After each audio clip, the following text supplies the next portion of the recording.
Hello, everybody. Welcome to the Nurse Converse Podcast 2024. I'm your host, Carol Simpson. And before I introduce my guest, Jackie Noll, I want to take a moment to say one thing. Leading up to this episode, I had asked for suggestions on ideal topics from some of the audience, and people responded with some really tough topics, kind of leaning in to the difficult things that are really impacting our profession right now, like patient incivility, staffing crises, diversity in nursing leadership or lack thereof was truly what was suggested. There was a suggested topic that there's a real divide between nurses and their administration, whether it's real or perceived. So people wanted to dig into some really hard topics, and I hear you and I see you. Those topics are real. Those topics are important. And I think we need to dig into them as this season goes on. I made a choice to start with the topic of gratitude practice in nursing. I wanted to set out on a positive note because I think that nurses at every stage, in every role, even in a state of exhaustion and emotional distress, can really benefit from this information. So I'm going to ask you to stick with us for the next 30 minutes or more, and I'm going to introduce my guest. Jackie Noll is one of my former leaders from a job or two ago. She's been a nurse for about 40 years, maybe a little bit more. I asked her how long she had been a leader, and she said all nurses are leaders. So we can talk a little bit more about that. I chose Jackie because she's had the study of gratitude on her mind for probably as long as I've known her. She's presented locally, nationally, and soon to be internationally on the topic of gratitude in nursing. The type of leader that Jackie is, she's dynamic. She's always focused on her team. She's always focused on patients. No matter how hard she's driving toward a goal, she never loses sight of people. And I think that the way that she leads, the way that she inspires people will hopefully transfer to you today as well. So Jackie, do you want to say anything before we get started? Carol Simpson, I feel you. I have to tell you, it's a great way to start a new year. Looking at gratitude practices, it's not just something that you make a resolution and then 28 days later, you hope you're following it. It's really like creating a learning journey. And I hope as we chat today and we take a little look into how this affects nursing and what we can do as nurses, we're going to learn a lot that will leave people really well prepared to handle some great days and with gratitude and some not so great days. So I'm so honored and genuinely ridiculously pleased to be your first guest. It's going to be fun.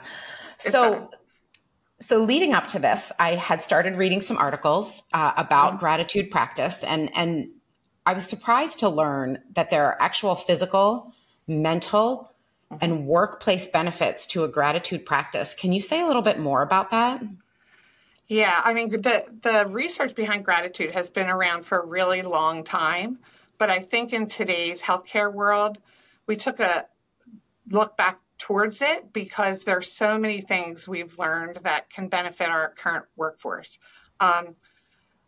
The readings that I would like to share, there's one by Burton. It was a Wharton study that talks about what is happening at the cellular level in your brain. So you and I and all of us have been put on this earth as surviving humans, and we've done a great job at scanning the world for what could harm us, what could hurt us, like right back to the caveman days. But what we haven't built circuits around is developing an ability to scan for the positive. So what the research is showing that when you start to create that new lens and look for things that are out there that will drive positivity, that you create these neural pathways. And the more you create them, the stronger they become. Our brain releases dopamine and serotonin and kind of bathes our brains in chemicals that will create that positive lens. And it's not only creating a habit and a way for our brain to think moving forward, there's huge health benefits from doing this. We know that it can lower blood pressure and improve our mental status, improve our relationships. There's so many somatic changes that we can go through when we actually genuinely express and feel gratitude. And it all goes back to, the chemistry that's happening in our brain. and you have talked about it, like we are nurses, we are scientists, we have science in our degree. So I think it's a really healthy place to start when you think about what we're going to talk about really has some deep roots that create really good pathways that will help us live a better life.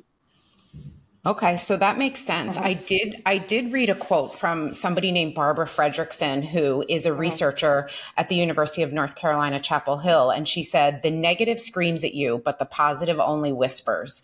And so it sounds like what you're saying is, we're kind of wired to always be looking for what's threatening us or looking for what's bad. And so sometimes we need to really be looking for what those positive things are.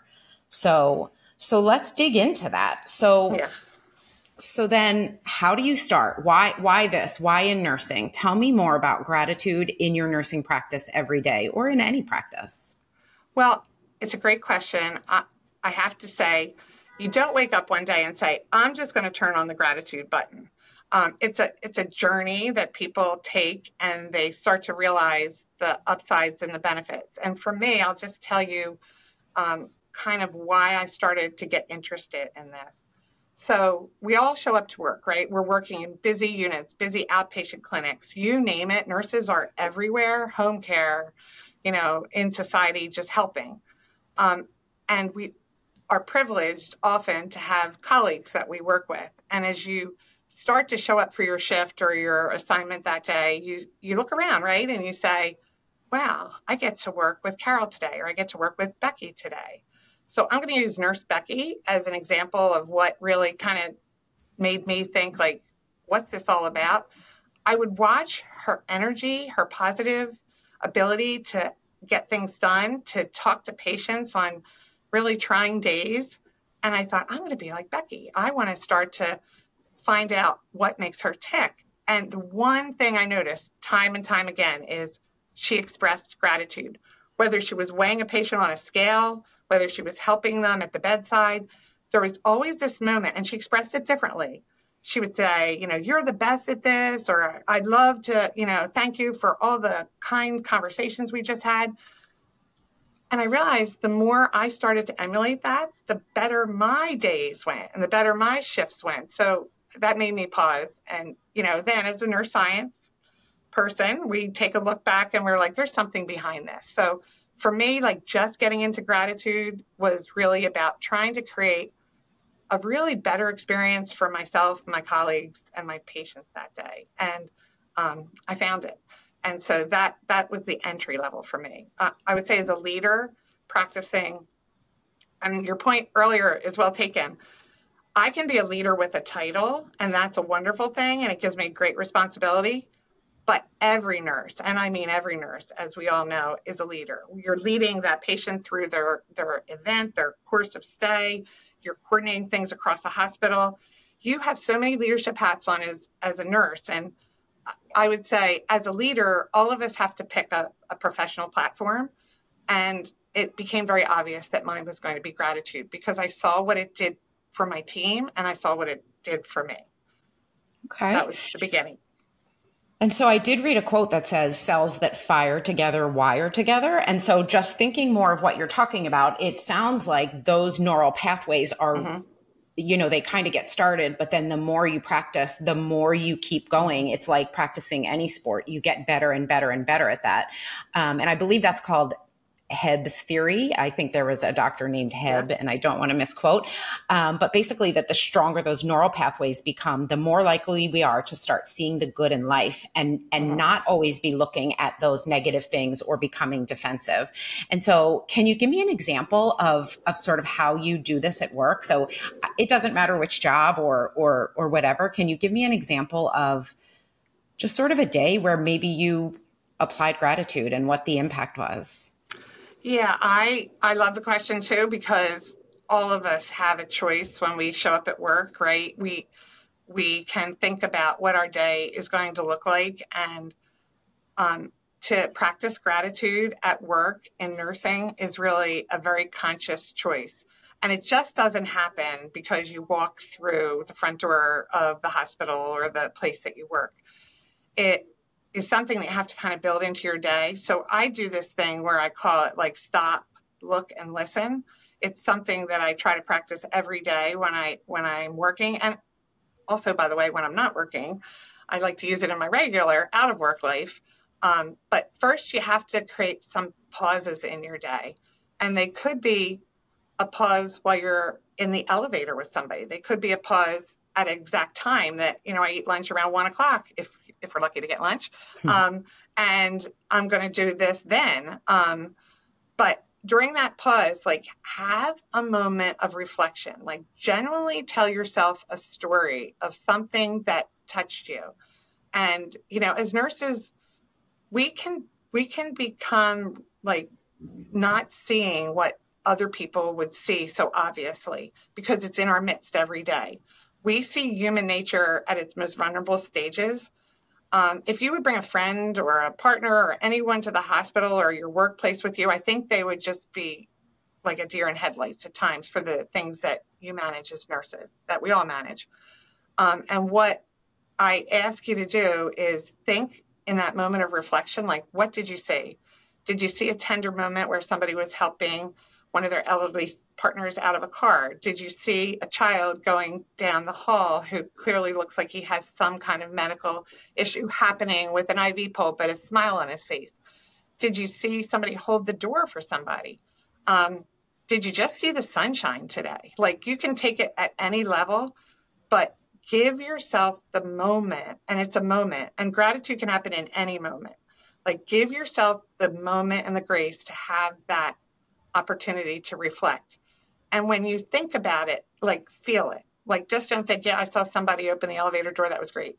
Like, think about, like, wow, that was really kind of that person because they were probably hurrying to do something and they took the moment and they just showed me human kindness. So I would say one of the ways you can practice it in the workforce is to kind of build those moments in, that mindful living, really. And then sometimes, even alarm clocks on our wrists or our phone don't help us on a busy day, right? We're rushing, we're doing things. But is there something that you wear? Is there something on your stethoscope? Is there something that will remind you of being mindful and grateful? So I'll give you examples of what I do just as an example. So like I have bracelets and my bracelets have words on it like gratitude or faith. As I'm typing or doing a note or anything, I look down and there it is on my wrists, reminding me, wow, I have an obligation to give myself that moment. Sometimes it's something you could put on your stethoscope. It could be a quote. It could be something that someone's given you that's a little cherished and you want to have near your heart at all times. But when you see it, you'll reflect and have that mindful moment. For me, I have an office. So behind me, there's a bunch of things up there, but some of them, as I walk in on a busy day, I can look and I collect sea glass. So there's a jar of sea glass. And in that jar, every sea glass represents a moment where I've walked with a friend or a family member. I don't pick up most beautiful sea glass if I'm by myself. I always want to be connected with somebody. So when I look at that beautiful jar of sea glass, I'm reminded of all the good things in my life, the good people in my life. So, create your mindful moments, but create reminders. Carol, do you have any reminders? Well, I don't necessarily have reminders, but and when you and I were preparing to talk about this and you had told me about stopping and looking, I always say that my favorite thing to do when I'm crossing avenues in Manhattan is to look up and down the avenues, because I think you will always see something that's so beautiful. Sometimes you'll catch the colors of the sky. Sometimes you'll catch the street lights changing with all of the taillights on a rainy night. There are so many things, that I kind of look around at and say, these are so beautiful and amazing, and I'm glad that I stopped to do them. But I think that in nursing, right, as people are working so hard, they're working in really difficult conditions. We've even talked about people getting punched, right, at work, spit upon, people who are in, a really difficult time, just kind of with moral distress. How does even that person start to do a gratitude practice when some days you don't feel like you have all that much that's just going so well in your day? What would you say to that person? Well, right. Like we know that really tough stuff happens right in front of us and to us as we're working. And we know good things happen too. But in those tough moments, like obviously the priority is to handle what's happening and deal and listen to your body and what you need, whether it's time to heal, time to reflect, time to process, time to get help. Like there are those really hard moments we're all going to experience. But where I would challenge myself is after those moments, look back at it. And was there someone or something that helped you in that moment? Like if you're dealing with a violent situation at work with a patient who's out of control, did security step up? Did your colleagues help out? How did you get out of that situation? In the moment, you're dealing with the concern, right in front of you. But as you reflect back, there were people there that were probably reaching out. Or if you lost a loved one in your life, like obviously traumatic, no one wants to ever have to go through grief, right? But where are your lessons from that? Like if it's somebody you love dearly, think about the times that you spent with them, or think about the times that you still have to spend with others. Like you'll find things to be grateful for that are triggered by these traumatic moments, but they're not going to jump out at you. They're going to have to be something that you think about a little bit. I think I shared with you, Carol, like I live in a short town and there's lots of birds down here. And every morning there's wires up there and I see on a sunny day, 10, 20 birds all together. And I think there's my team. Look at them go. They're all helping each other. What a sunny day. And some days it's a little windy and maybe there's 5 up there. And I think, wow, they're holding on. But I love the stormiest days when I see one bird and then I see another one struggling to get over there. And I think, that bird probably is looking around thinking, thank God I had this one buddy who didn't give up on the fact that we have to be here today. So I would say on those really tough days, look at your colleagues, look around you, find that individual that's standing in the storm with you, because you will often find yourself very lucky to have that person in your career and in your life.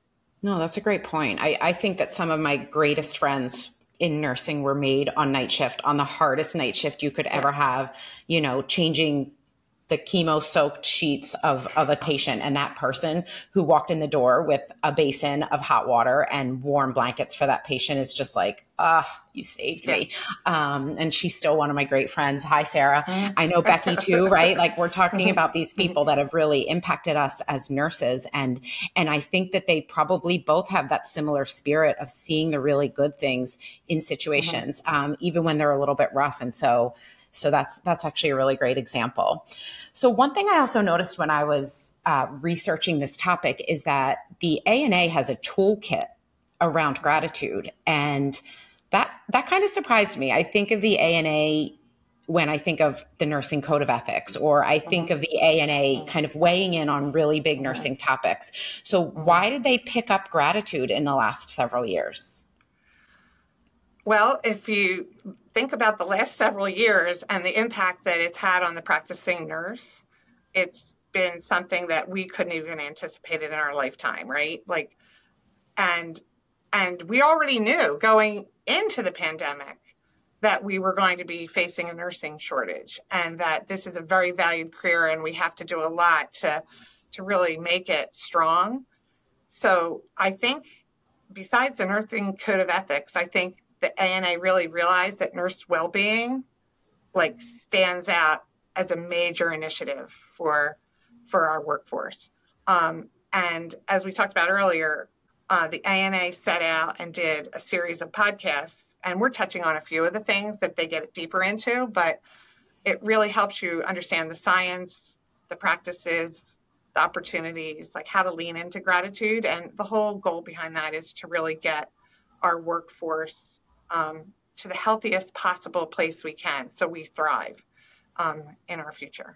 Okay, yeah, and you did mention a healthy workforce, and that makes sense that the ANA would be, looking toward that. I did read another article regarding nurses who were asked to journal 2 times a week for 4 weeks, and the control group did no journaling. There was a group who was to journal about all of the hassles at work. So basically probably a big diary of complaints. And then there was a group of nurses who were asked to journal about things that they were grateful for during their week. And so that did actually show a decrease in depressive symptoms, a decrease in perceived stress for the group that was gratitude journaling. And that was a randomized controlled trial, which for those who don't kind of know, that's the most rigorous form of doing research. And so I have actually read some articles about, improvements in the nursing workforce. So that does make a lot of sense. Can we talk a second about journaling, though? Because I love that you brought that up. Oh, perfect. Yes. We have all, the opportunity to create the mindful moments, do the stop, look, and listens.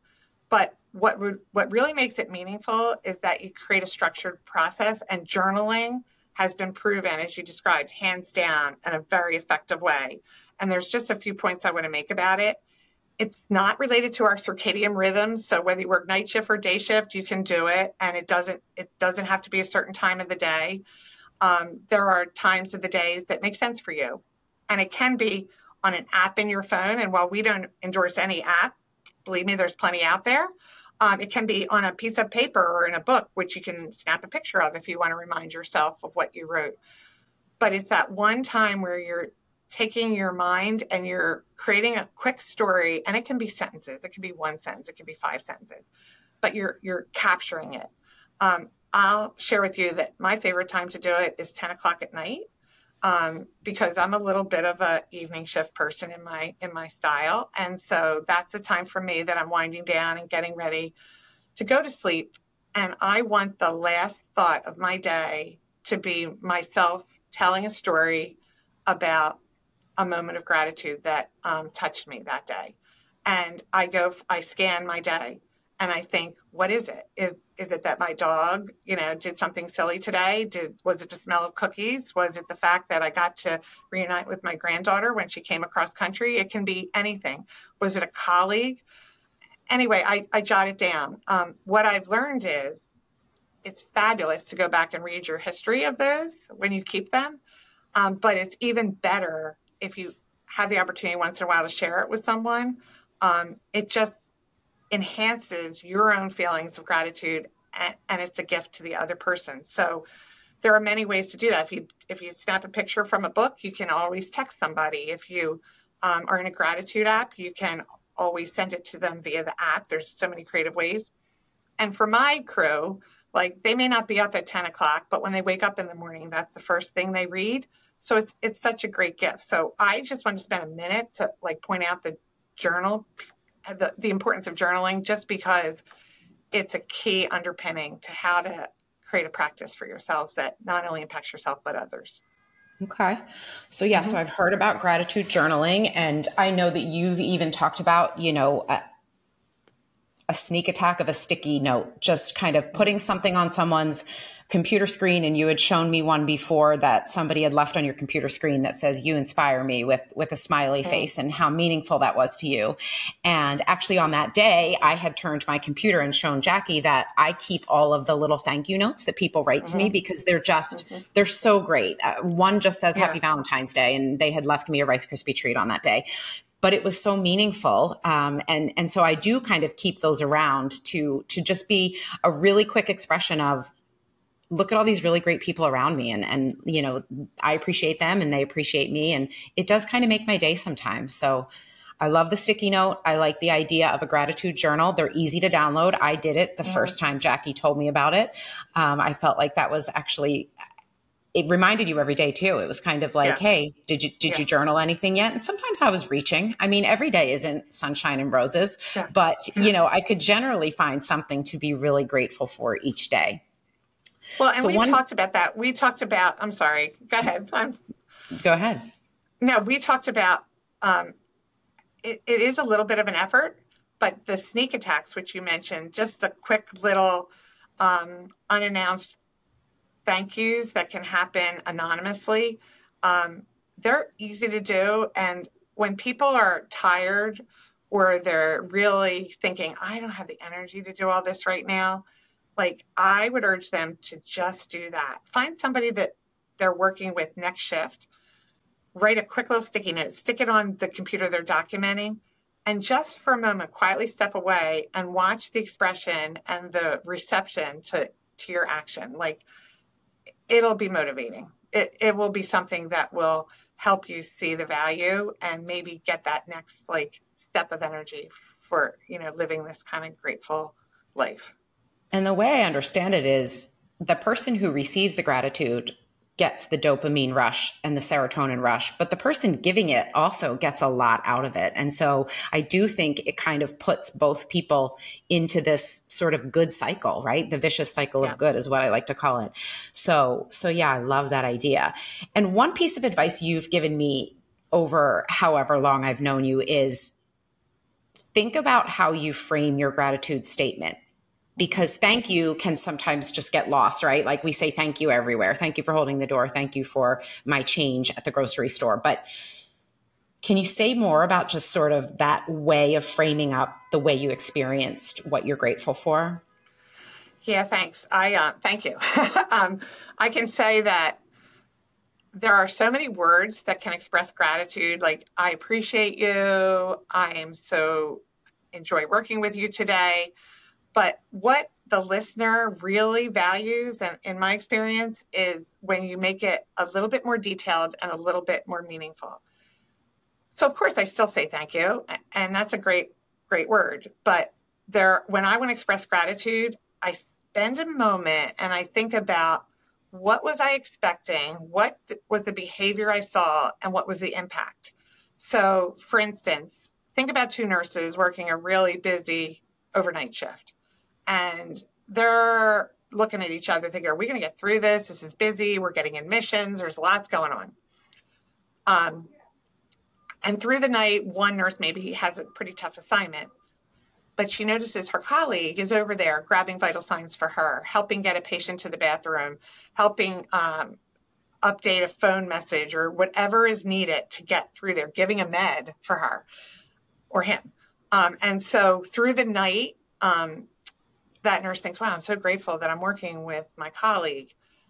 So maybe a way I would express that a little differently than thank you last night, Carol, for being a great colleague is I would say, we both started our shift and it was a very busy night. And I was expecting to be here way past 12 and a half hours.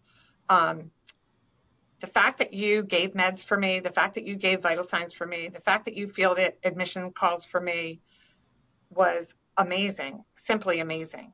Like, as a result, like, yeah, we might be getting out a little bit late, but I don't have to, it's breakfast time. I don't have to be here at dinner still doing my notes. And I just want to let you know how much I appreciate you. So if you set the expectation or what you're experiencing, and then you look at the behavior you want to note with gratitude, and then share your personal impact from that, people feel that and read that differently. And in my experience, I've watched people read an email where it says, thank you so much for contributing to the meeting. And I've read the more deeply described, like detailed gratitude comments, and they just resonate more. And I think for the person saying them, it's very thoughtful to take that moment and pause and think a little deeper. And for the person receiving them, it sounds so much different than thank you. I agree with that. So when you have the time, like, it can be an email, it can be a verbal conversation, just try that extra effort and see what it gets you. I love that idea. I think a lot of people have said thank you to me, and I'm sure I can call to mind some thank yous. But one thing that has stuck with me since apparently February 20th of 2018 is a text that you had sent me actually at the time that I was reporting to you. And I believe we had a really tough week. There was a lot of change going on. There was a lot of, interesting things happening. And I'm going to just look at my phone for 1 second and read a text that Jackie had sent to me, because here we are this long later and I'm still thinking about it. And so the text says, this is 2:20 in the afternoon on a Friday. And I remember this day because I recall telling my direct reports that I need to do better at thanking them because I read what Jackie had written to me. So it said, I can't tell you how much you impress me every day, comma, every minute, comma, every second. You have had an all-star week. I'm the luckiest person in the world to be your colleague. Please keep it up. I don't know how I ever lived without you. That was really laying it on. Your team is so lucky. Enjoy the weekend and all of these accomplishments this week. So that probably took Jackie a minute to write. But here we are this many years later. And sometimes I still read it to myself because I think as a leader myself, I could probably do better at making sure my team feels appreciated. I know that, in some of the greatest workplaces, a culture of respect and of gratitude is actually part of what makes them really great places. And so if you were talking to a leader like me, how would you say that you could start to really infuse this and start to, try to re-engage people in understanding kind of their impact and how grateful we are to have them at work? Yeah, well, first of all, that I call a magic moment. It's one of those moments that in mindfulness that really is magic. The fact that your phone and you have not deleted a text message from 2018 is magic, but that you got to share it back to me is unreal. So thank you. That was really super special. I think as a leader and to the leaders that lead me, I think we have to be very purposeful about calling out the importance of gratitude. I mean, we always talk in nursing about reward and recognition, and, recognition means different things to different people. Like you might like a Starbucks card, I might like a big letter written to me. Everybody's different, right? And gratitude, you don't have to be so precise, but you have to be purposeful, and you have to look for ways to find those magic moments, those simple moments that are good. I would say one of the practices that I know is strongly supported and does well is we as nurses get together, we have meetings, right? Huddles. We always talk about safety stories. I hope you're doing that. We're doing that. We're, top of mind. So how about you start a huddle or a meeting with a safety story, but how about you end it with a moment of gratitude? And that could be something you're sharing with the team that you lead, or people on the team are sharing amongst each other. Sometimes you can go around the room. Sometimes one person can just leave a great thought with others. But it's a great habit. And I think it's a way where you're sharing with your team, this is important. We have to recognize each other, even for small, grateful moments. Big ones too, but small ones. And they're easily delivered. So I would say, talk to your leaders about how do we practice this? Are there ways to put it into our daily lives here at work? And how can we make it something that we each think about each day? I love ending huddle that way. I love the idea of just sort of throwing the recognition, particularly if you have a huddle board, to be able to put it on the board and have it there, either stay for the day or stay for the week. It's really nice to come back and kind of see that somebody took the time to recognize you. So that's a great idea. I know I can get better at this. I know I can get better at this as a leader. So Jackie, I will say we probably have to start wrapping up, but what I will tell the audience is I will be writing an accompanying article to this podcast. And so we will link a lot of this great research. We can't get too deep into the neuroscience. Number one, I don't understand it all that perfectly well, but I know I need to read a little bit more of it. I think the ANA toolkit could be a really valuable tool for people to also read and sort of see what are the suggestions from one of our kind of main organizations that we look up to.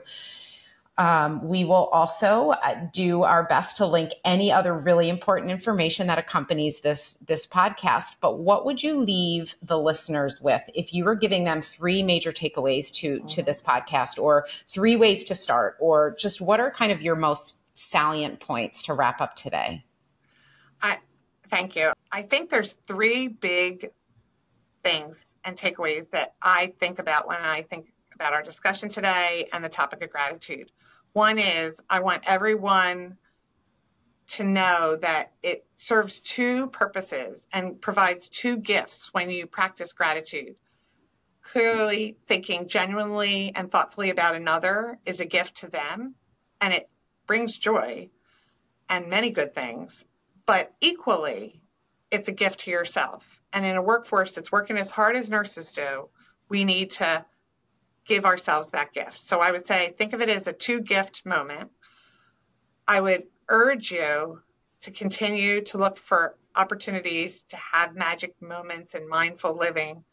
Take that stop, look, listen, pause somewhere in your day and see what you discover, and start to make those moments happen on a more regular basis and build those neural pathways that'll keep you scanning, and you get better and better with practice.